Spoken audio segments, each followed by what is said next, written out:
इसके बावजूद पड़ोसी लोग दरवाजे के सामने रख दिए हैं। लहसुन भी रोपे गए उसी रास्ते जमीन पर। अगर रास्ते में कोई रुकावट डालता है तो उसकी जिम्मेवार पड़ोसी है। आज मैं अपने पड़ोसी के व्यवहार के बारे में बात करने आया हूँ।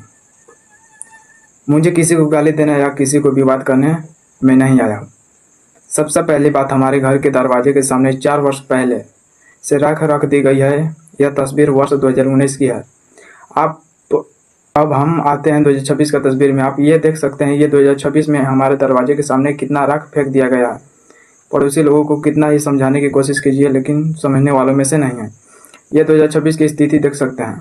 हमने अपना पुराना मिट्टी के घर छोड़कर सामने की ओर रहते हैं, लेकिन वहाँ आज भी दीपक जलाया जाता है और लोग आते जाते रहते हैं मिट्टी वाले घर के सामने दरवाजे से।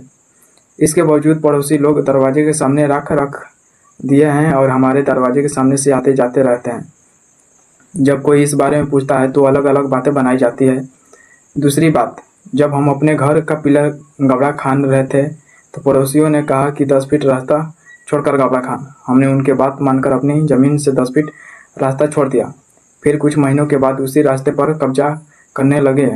लहसुन भी रोपे गए उसी रास्ते ज़मीन पर जो रास्ता हमने 10 फीट छोड़ा था।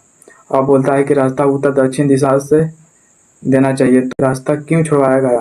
और अगर रास्ते की ज़रूरत थी तो आज उस पर रुकावट क्यों खड़ी की जा रही है? इस विवाद में लड़ते झगड़ते 10-11 साल लग गया, केवल पड़ोसी के चलते। अगर रास्ते में कोई रुकावट डालता है तो उसकी जिम्मेवार पड़ोसी है।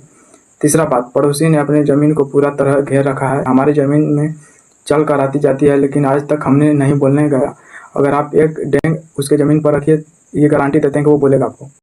हम अपना ज़मीन घेर के रखा है और दूसरों के दरवाजे के सामने से आता जाता रहता है। 10 फीट रास्ता वाला ज़मीन भी कब्जा लिया है। लेकिन एक कहावत आप लोगों ने सुना ही होगा, कुत्ता के पूंछ में कितना ही तेल लगाइए लेकिन सोच होने वाला नहीं है।